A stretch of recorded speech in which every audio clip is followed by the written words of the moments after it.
Hi there once again. On this video we're going to learn about stem and leaf diagrams. Okay, so stem and leaf, and later on we're going to learn about box plots. Okay, how you can sketch box plots. Okay, so first we'll look at stem and leaf. Alright, so I have a list of numbers here. These numbers here represent the customers who came to a restaurant on a given day. Alright, so I've got to put this into a stem and leaf diagram. Okay, so this is what I do. Alright, I create something like this. I've got a stem there, I've got my leaves here, so that's stem and leaf, and then I sort of scan my data to see what's the lowest value I have here. So it looks like a 24. I can't see anything in the tens or in the teens, so put a 2 there. And then the highest values are like 50, so I go up in tens, but I write 2, 3, 4 and 5. So you'll understand in a minute why I write this when I'm saying I'm going up in tens. Okay, and this bit I start filling out the second digit. So this represents the first digit of these numbers. This is the second digit. Okay, the units. Okay, so I've got a 47, so I put a 7 there. I got a 36, so I put a 6 there. I got a 38, so then I write another 8. I got a 41, so I put a 1 there. 22, so I put a 2 there. Okay, and I keep filling this. All right. Okay, so I've filled the rest of the table for you.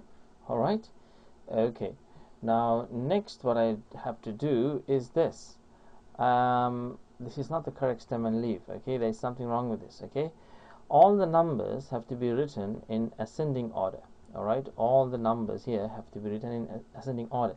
So there's nothing wrong with the 4 there because you only got one digit there, but for 2 the 1's got to come first, and the 2's got to come next, and then 4, and then 5. Okay, so I've done the rest for you there. Oh, have I? Oh no, I haven't. Okay, that's better. That's the correct table. I pasted the wrong one there. Okay, so now all of these are in ascending order. Okay, so that's basically a stem and leaf diagram. There's one more thing I need to do. I need to put a little box here saying what this means. So I call that key.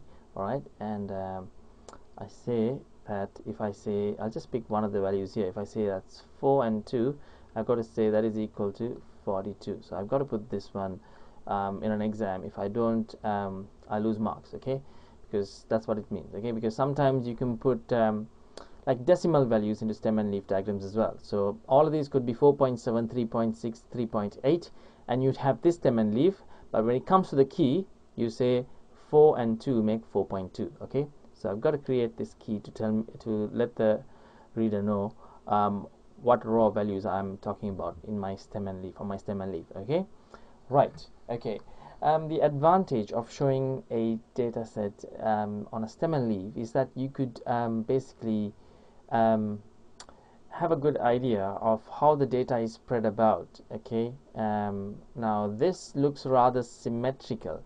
Now symmetrical data types are like this. So you'd have lots of values in the middle part of the sort of data. So at 30 and 40 you've got lots of values. Okay, and at the extremities you'll have lesser values. Okay, but I could say this has a slight negative skew actually, because this is not like bulging in the middle, so it's bulging more at the back, so that's a negative skew. Okay, we'll look at skew in a minute, but I'm just giving you a taste of what they are, and that's a positive skew. Okay, so that's what you can do with the stem and leaf. So you've got to turn your head to look at to see this attribute of a stem and leaf. You've got to turn your head to the sort of in the anti-clockwise direction, sort of to see this effect. So you can see that. So it's sort of bulging to the right like that. So that's the negative skew. Okay, so that's what you can see with the stem and leaf. Okay, you got to be able to also work out the mean, median. Sorry, not the mean, or the median of a stem and leaf diagram. Okay, you'll be also asked to work out the quartiles of a stem and leaf diagram. Okay, so we got to recall all what we learned in chapter 3. Okay, so the median is basically the total number divided by 2. So I have 30 data points here. Okay, so if it's 30, so I divide 30 by 2 for the median. So that's the 15th. Now I've got to look at the 15th and the 16th, okay, and divide it by 2, okay. That's what you got to do when the data is discrete, okay. Only during linear interpolation you don't meddle around with what you got here, okay. But because it's discrete and I've got a integer value, I've got to go for the value that I got, the 15th value plus the 16th value, and divide it by 2. The 15th value is, I keep go counting up, 1 2 3 4 5 6 7 8 9 10 11 12 13 14 15. 15th value is 40, 16th value is 41. So if you add them two together and you divide them by 2, you get 40.5, and that's the median, okay. Alright, now the same thing you'll have to do to figure out the lower quartile and the upper quartile. The lower quartile is 30 divided by 4, which is a 7.5. So you round it up, so you go for the 8th person, do the same, count it up, 1 2 3 4 5 6 7 8, that's 36, okay. 8th person has a value of 36, okay. So I worked out the upper quartile, which is this is the lower quartile, this is the upper quartile, and we got to work out the interquartile range, which is the difference between the upper quartile and the lower quartile, which is 11, okay. So that's how you work out the median, the lower quartile, the upper quartile, and the interquartile range of a stem and leaf diagram, okay. Right, okay. Now you got to also learn how to sketch a box plot, okay. Now we look at this stem and leaf diagram and we look at the values that we got here to sketch our box plot diagram, okay. Okay, so here's what we've done so far. We've got our lower quartile, median, upper quartile values. Now when we draw a box plot, it typically looks like this, okay. First let me show you how a box plot usually looks, okay. It looks something like this, alright. This part here, the lowest tail, that represents the lowest value of your data set, okay, and this part here represents the highest value of your data set, okay. And this part here, this middle line here, what do you think that represents? That represents the median, and this one here represents the lower quartile, this one represents the upper quartile, okay. Right, so you got to draw it to scale. Now I don't have a grid now to draw it to scale, so I'll try my best to represent this accurately. Right, so I'll put a value here and call that my median. So my median is 40.5, and okay, I'll call this my lower quartile, so that's 36. So if this has 4.5, I've got to lengthen this because that's got to be shown longer, because that's only 4, and that's I got to show 7.7 between this and this distance, so that's 47 there. And my lowest value is 14, so if that is 4, I've got to sort of treble that distance to show 14, so that's okay. That's my lowest value, and my highest value is 52, so not too far there, going down that way, okay. So that's how my box plot looks, okay. So that's my box plot, okay. So let's try and draw this box plot for a different data set, okay. Now one thing I failed to do, which I have done on this stem and leaf diagram, is that when I'm filling these out for each row, I've got to make sure I fill this out in the right column, okay. I can't change the spacings of these columns, so you'd see I have not done that here, okay. It's all over the place, alright.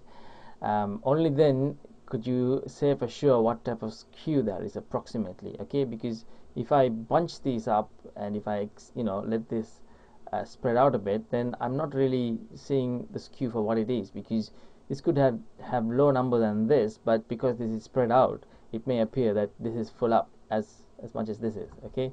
So I've got to really give the same sort of spacing and write them in one column, alright. So make sure you don't do the same mistake, alright.